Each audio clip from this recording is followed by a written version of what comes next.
The following is brought to you by Bleacher Report. If you guys want to check out my live post-game reaction show, make sure to have the Bleacher Report app downloaded and ready to fire up right after the game. You'll find me in the Chargers section. Bolt up. Yo to Bolt fam, it's the director. Chargers fans here on Bleacher Report, welcome back. Yeah, we've had a quite interesting, I would say, 72 hours since the Chargers missed out on what I'm going to say, DK Metcalf, Dante Adams. It hasn't felt like there's been much optimism, resonating from the fandom. And I could probably talk for a lot of Chargers fans in saying that a lot of us are feeling pretty underwhelmed with a lot of the moves the Chargers have been making so far in free agency. Now, it's not to say that we should all feel entitled to every move, every signing, every player that we want on the roster, but I feel a lot of this frustration stems from the fact that the Chargers have just so much cap space to work with. The start of the offseason, I should say the start of the free agency tampering period, the Bolts were looking around $90 million, especially after letting go of Joey Bosa, pushing another $25 million towards cap. It really felt like some big signings were just on the horizon. Well, day after day, hour after hour, minute after minute, the pool of talent in free agency began to dwindle. Some of the big names we were hoping to see, DK Metcalf, Davante Adams, both of these guys not ending up on the Chargers despite so many rumors that they were headed to LA. Definitely a big bummer. Then came the actual tampering period where the Bolts were again linked to a lot of different talent because we had the money to pay for them in terms of offensive line, defensive line, even to wide receiver and tight end, hour after hour, player after player off the board, and Chargers fans' enthusiasm and excitement for the offseason continued to dwindle. So what's the plan here, man? What are the Chargers hoping to accomplish with that $90 million? At this point, I don't know how much we got left. It doesn't feel like we've dug into the piggy bank all that much. I would expect us to still be in the realm of like $80 million in cap. I know that we've got a Rashawn Slater extension just on the horizon, and I'm hoping that the Chargers get that finished up or get that squared away sooner rather than later, as every day that you're waiting to extend him, he's probably going to get more expensive if another, offensive lineman jumps him for the most, money paid to the position here the next few weeks. But man, it's been a rough ride.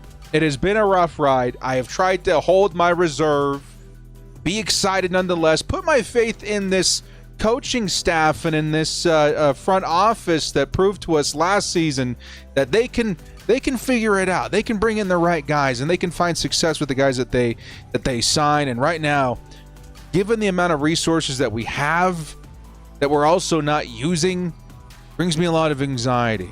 But it doesn't mean that we haven't done anything this offseason. Of course, we do have some moves that we need to grade that the Chargers have indeed made already. I'm going to say there's some pretty good news, right? There's a few players and a few pieces that you're like, okay, that had to be done.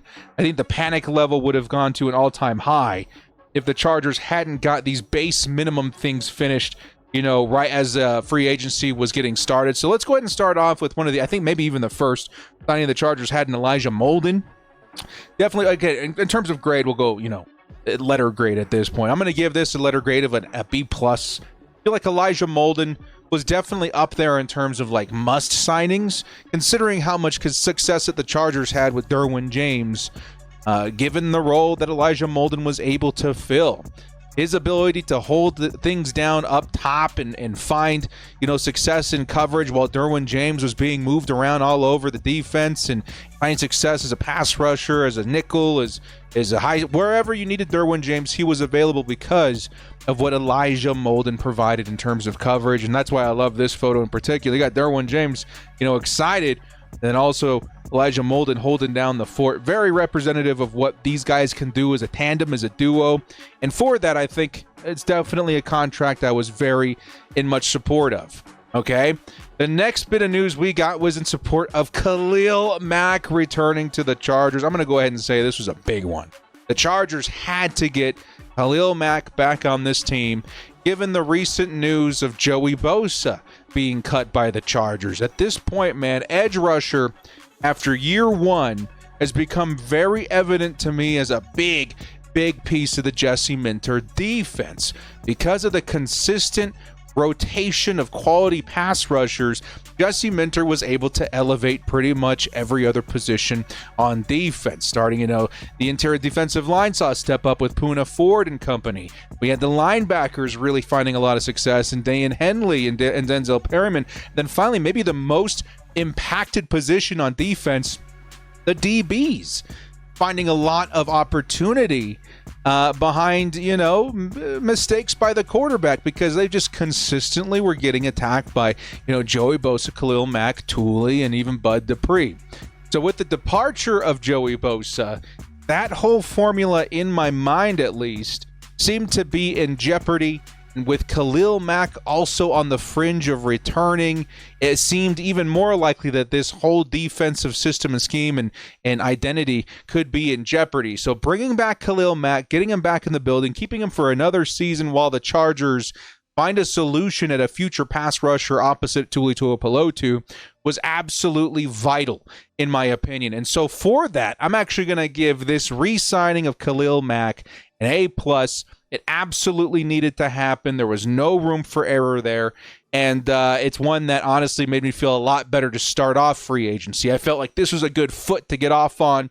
And the Chargers should be seeing a pretty nice offseason because they at least got this position right. Well, after that, man, I don't know, dude. It all kind of felt a little iffy from here on out. The next signing the Chargers would have was Dante Jackson, former Steeler cornerback. This is an okay signing, in my opinion. Graded out all right, I guess. If you take a look at what he's accomplished in the last few years, 5 or 6 interceptions, I don't remember.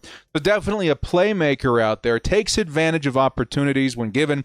And like I just stated with the edge position the Chargers have, that's something that I'm sure that was weighed, or I should say brought into the conversation when signing Dante Jackson, to the fact that he's going to see opportunities with the Chargers. He's going to see opportunities for picks and interceptions, and he's already shown he's capable of capitalizing on that.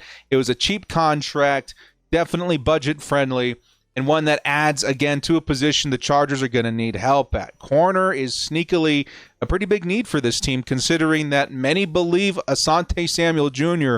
will not be returning to the Chargers. There's currently a bidding war out there, supposedly, for the services of ASJ. Right now, I think in the running is the Bills at this point. There seems to be a lot of money headed the way of ASJ, which will help the Chargers in the long run in terms of compensatory pick, but it's going to leave a big void in terms of who we're going to bring in to serve as that number 1 or number 2 cornerback of the team.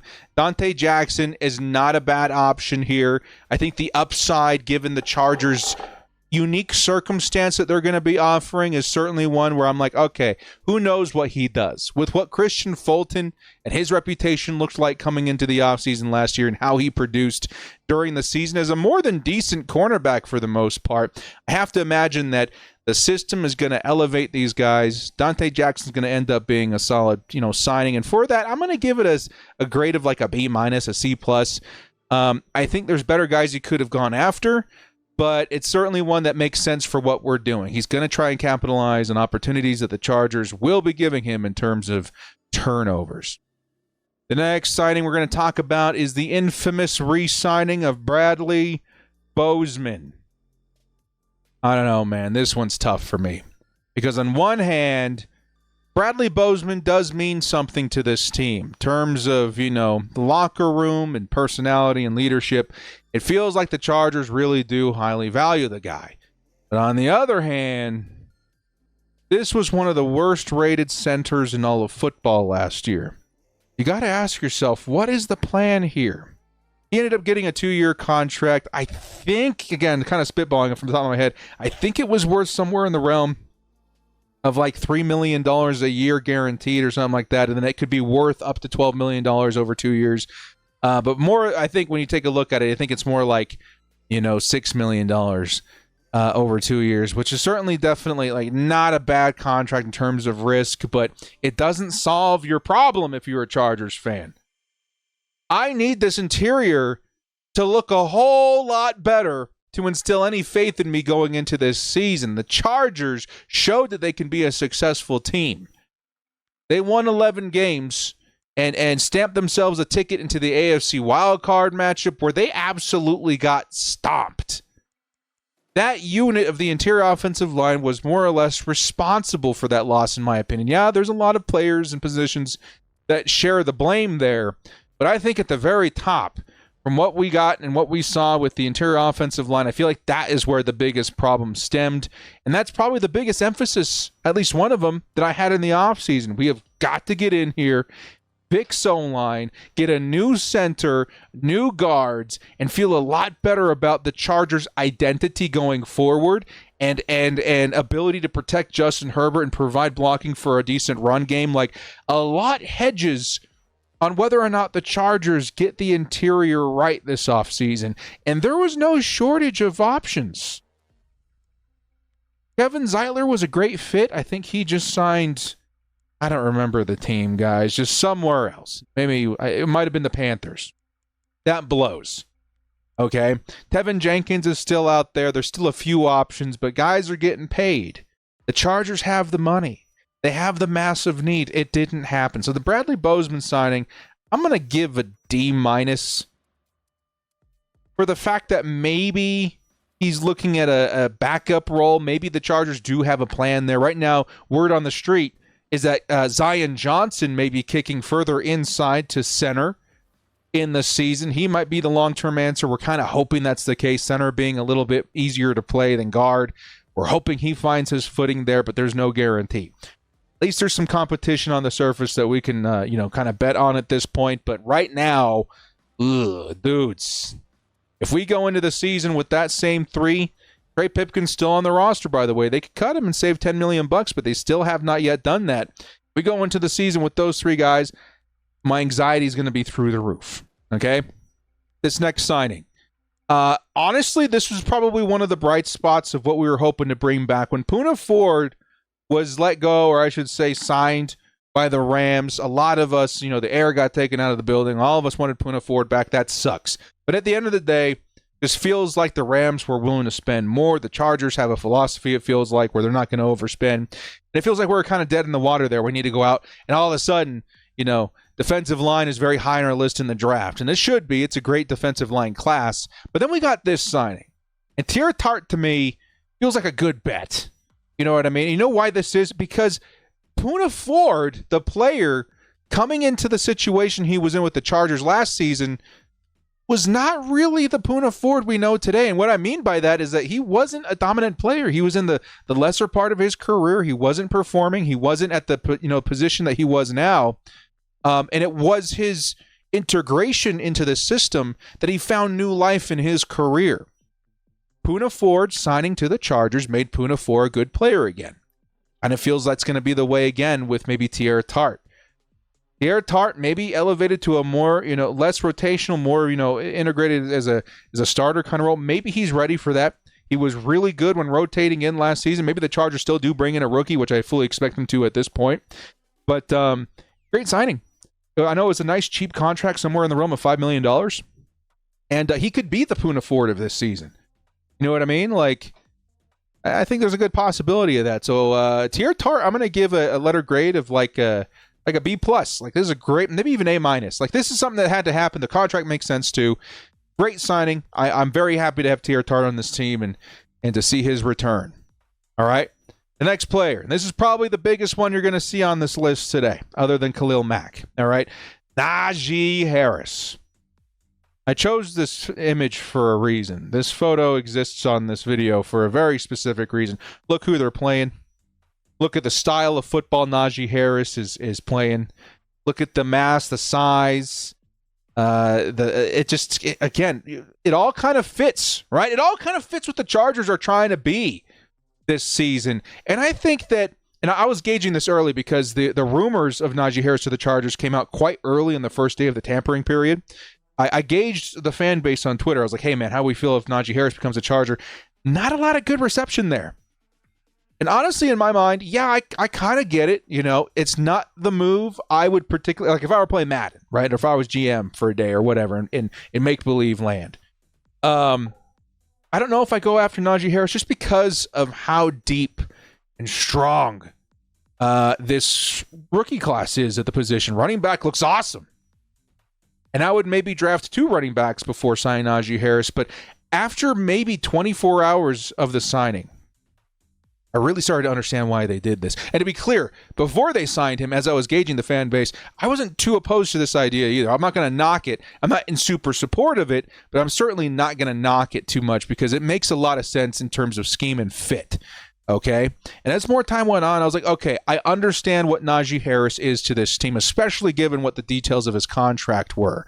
He got a 1-year deal. Many expected him to get 3 years. He got a 1-year deal with the Chargers to prove himself and try and get an extension or a new contract after this season. It's a really good situation for him. But then on top of that, the guaranteed money is only in the realm of $5 million. That's a steal. Incentives can bring it up to $9.25 million, but holy cow, this cat's getting paid less than Aaron Jones, and he's a great fit. So the value is there. What's the role? Well, Naji Harris is going to be Mr. Consistency for this team. His 3.9 yards per carry in his career, it certainly doesn't stem a lot of hope that he'll be this huge, big difference maker. But you know what? In this offense, with what they're trying to accomplish, 3.9 can go a long way. The physicality of what he offers the team from the position can go a long way. Think of him roughly as the Chargers version of Derrick Henry. As we all know, the Chargers trying to emulate what the Baltimore Ravens are doing. These are 2 very comparable players. Maybe more upside even with Naji Harris as a receiver. But they want to run hard. They want to run rough. They want to run tough. They want to run physical. And Naji Harris, right now in terms of availability, is the best player to accomplish all those things. But perhaps the biggest thing that the Chargers were trying to accomplish with signing Naji was the consistency. This man does not miss games. His availability is off the charts. I don't think there's been a running back with better availability than he has. Last 4 seasons, he's not missed a single game, despite getting 1 billion carries every single week. He really feels like what the Chargers were trying to accomplish with Gus Edwards last season. And honestly, if I'm being truthful with you guys, I feel like the Chargers fan base, myself included, everybody, we're going to get behind this signing just a few weeks into the season. I think once we see the role that was created for Naji and how well he fits that role with this team, I think you're going to see a lot more fans of Naji Harris come out of the woodworks very early in the year. I'm actually a pretty big believer of Naji, and I think this is going to end up being a pretty fun move, one that doesn't stop you from drafting a rookie of the future. You're still going to see the Chargers take a stab at it. It could be early. Honestly, this doesn't stop you from signing Amari and Hampton. This doesn't stop you from signing Judkins or Henderson or Scadaboo or any of those guys. Like, I still fully expect that signing to happen. You know why? Because Najee's only a Charger for a year. He's going to help usher in the youth, the new hotness at running back, and probably pass the torch pretty early. So you're not going to miss out. You're not going to skip out on this draft class. But it's going to provide a lot of value this year. So for that reason, it's grown on me. I'm going to give the Naji Harris signing a grade of a B. I think that there's different ways I would have attacked the running back position, but having a better understanding of the situation and what the team is and what they want to do, this, I think, is going to pan out very, very well for them. I really do. And some people will say, you're glazing and this and that. I feel like we've been pretty critical of the team up to this point, but this is one of those signings where I'm like, okay, I get it. I understand what it is. I'm actually kind of excited to see it, executed, and I'm really hoping that it's a success. All right? Next up, Troy Dye. We're going to lightning round a couple of these guys. The Chargers ended up losing Nick Neiman to another team in free agency. He was one of the cornerstones of the special teams unit. We had to bring back Troy Dye. Troy Dye is still a very good special teamer. Definitely like a Nick Neiman successor, you could even say. Had to happen. It's an A for me in terms of a letter grade. Had to bring him back after Nick Neiman's departure. Denzel Perryman, the last San Diego Charger. Isn't that crazy? Now that Joey Bosa is gone, this is your last San Diego Chargers, ladies and gentlemen. And I'm glad to have him back. We needed his physicality. We needed his style of football in the middle of that field, and I think it's a solid move. I'm going to give it a B+. Definitely one that we wanted to see back. Okay, Benjamin St. Juste. This is another one that maybe had a lot of people scratching their heads. Like, okay, director, we have, now Dante Jackson. Definitely understand why he's been signed. He's like a, 4'3" guy, very fast, physical. Then you got this guy who is a different flavor of corner. Now, don't look up his coverage grades because you might throw up. He's definitely one of those guys that got burned a lot last season. Does not feel like he instills a lot of confidence in the Chargers fandom of coming in here and solving the corner issue. But I think his attributes are why he's on this team. Remember, this dude is like 6'3", 200 pounds. Big, physical, dominant, I shouldn't say dominant, but big DB that I'm sure Jesse Minter is going to love having on this team. Will he translate? We'll have to wait and see. Very similar situation to what the Chargers had last year with Christian Fulton, right? He's got the physicality, or at least the attributes that you like to see, but really sucked with the Titans. Now we're looking at a similar situation here with St. Juste. Worked out well with Fulton. Feel like despite his setbacks, he was able to find new life with the Chargers. Maybe St. Juste is the same thing. At the very minimum, it's nice to see the Chargers finding some depth out here because your top two corners on this team are going to be the rookies from last year in Still and Hart. Now with St. Juste and Jackson, it could be a lot worse. So I'm going to give this signing a signing of like a C, maybe a C+. I think the attributes bring it up a little bit in terms of a grade, but his attributes are going to carry most of what it's going to be a C+ grade for Jesse Minter. Okay. And finally, to wrap up this video, real quickly, we're just going to kind of go through some names that I think make a lot of sense for the Chargers, because as a whole right now, if I had to give the Chargers a letter grade for their offseason, it would be like a D+. Okay, a couple of really, really good moves. Khalil Mack, the Naji Harris signing is growing on me, but for the most part, their lack of action has been extremely disappointing and worrisome. And with the fact that they have so much money that they're sitting on adds to the anxiety that we're missing out on key acquisitions to solve problems and weaknesses that were so glaring last season. If we go back in with the same problems, we're going to get taken advantage of. I guarantee it. But for that reason, so far, it's not been a great offseason, which is very surprising to a lot of us, but it's not over.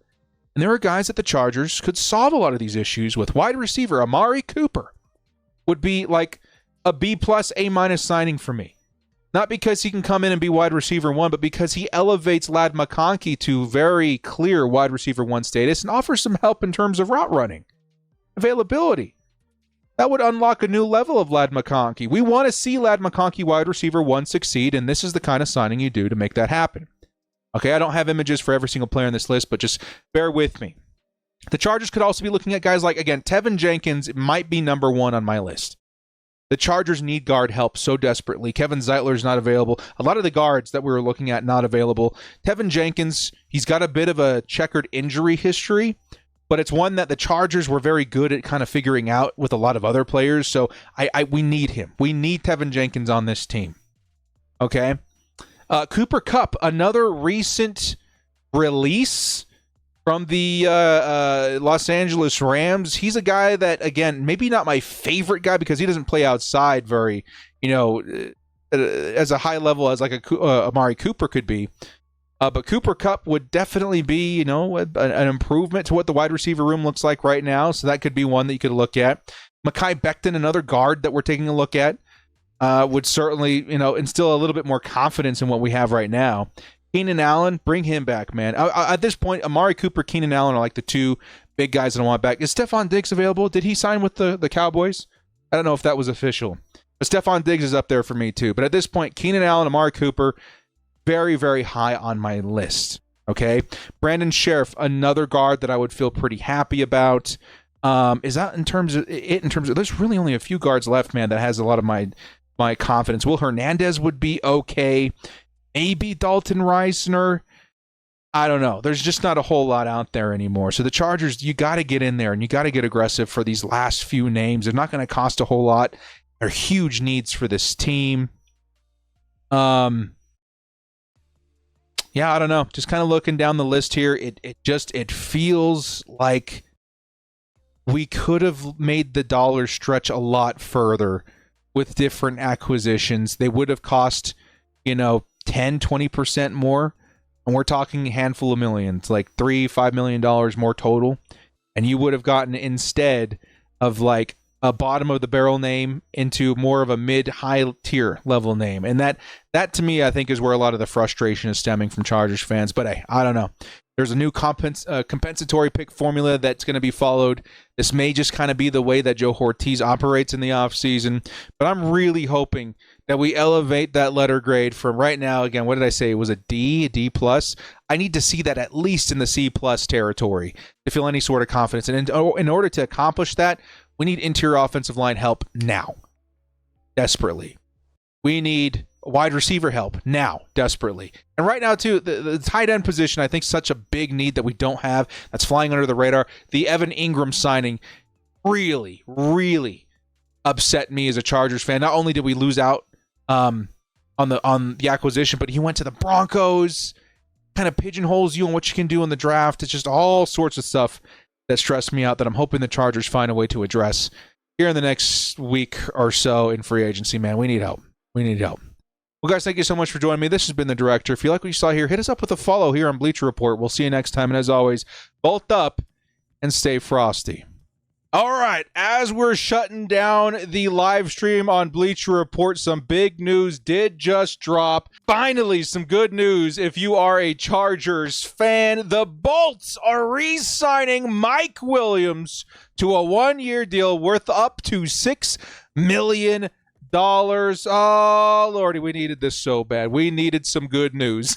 Chargers fans were going crazy, hoping to see something in terms of wide receiver added to this team. And I'm going to tell you right now, man, Mike Williams was such a good decision. Of course, he wasn't able to find success in the same way he did with Justin Herbert when he played for the Jets and then recently the Steelers. You have to believe that you're going to see some semblance, some form of what he was with Justin Herbert back in the day. This signing put a big old smile on my face. So excited to see Big 81 back in the house, back in the building, and to see him be that big red zone target, that outside target for Justin Herbert. There really is fewer matchups in free agency that made more sense than Mike Williams returning to the Chargers to play X, to match up with, Lad McConkey. And man, dude, we needed this. I'm going to get emotional here, dude. We needed this so bad as a fandom, dude. Let's bring back Keenan Allen now, man. Let's just do it. If they've shown that they're interested in doing this sort of thing, I'm guaranteeing right now that if Keenan is seeing this news, he's looking on Twitter, he's looking on Insta, he's like, oh my God, let's go. Let's do it. Let's run it back, baby. If they're interested in Mike Williams, and they're such close friends, man. There was recent videos of them together on Instagram, just hanging out, chilling. These are good buddies. These are good pals. I have to imagine they do want to run it back. How amazing this, dude. I'm so excited. I'm so excited for this signing. It's going to solve so many problems for the Chargers. Let's bring back Keenan Allen as well, man, and bring the band back together. Add Lad McConkey, and this wide receiver, room is looking so much better over all of a sudden, man. This takes my grade. I think it was like a D plus right now. This is going to take it up to a C minus for me. We needed a wide receiver. We needed an X. Mike Williams solves so much of those issues, and wow, man. Let's go. Let's freaking go.